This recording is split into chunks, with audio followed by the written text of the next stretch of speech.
కేవలం కార్యకర్తల కష్టార్జితం 50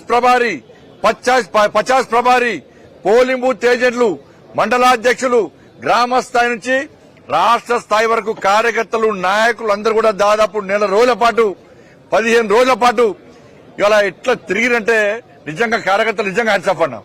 వాళ్ళ కష్టం పట్టే పోలే. ఆ తల్లి అమ్మవారు గ్రహించింది, గుర్తించింది.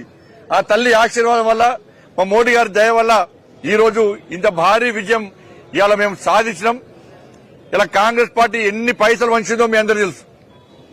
పైసల ద్వారా గెలుద్దామనుకున్నారు, పైసల ద్వారా గెలిచామనుకున్నారు. కానీ మీరు పైసల ద్వారా మా ఓట్లు కొనలేరు, పైసల ద్వారా విజయం సాధించలేరని చెప్పి చెంప చెల్లుమనే విధంగా ఓటర్లు గుణపాడని చెప్పారు.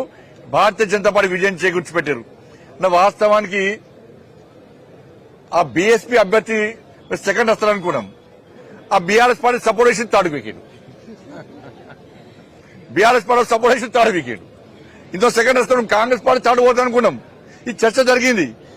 కానీ బీఆర్ఎస్ పార్టీ ఏమనుకున్నదంటే పాపం గెలుస్తుంది కావచ్చు, గంప కింద కంపుదాం, మెడలో దండేద్దామని చెప్పి మెడలో వేద్దామని చెప్పి ప్లాన్ చేసి బీఆర్ఎస్ పార్టీ రాత్రి ప్లేట్ ఫిరాయించి బీజేపీని ఓడగొట్టాలి.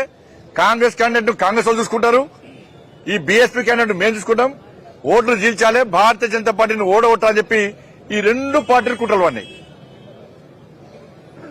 ఇలా విజయం సాధించింది మేము. ఇలా కాంగ్రెస్ పార్టీకి కౌంట్ డౌన్ స్టార్ట్ అయింది. ఇలా మార్పు కోసం ఎదురుస్తున్న ప్రజలకు భారతీయ జనతా పార్టీ ఒక దిక్సూచిగా కనబడ్డది. భారతీయ జనతా పార్టీ ద్వారా మాత్రమే మార్పు సాధ్యం, భారతీయ జనతా పార్టీని మాత్రమే ఆదరించాలి, అభిమానించాలని చెప్పి ప్రజల లోపల మార్పు వచ్చింది. మార్పు కోరుకున్నారు.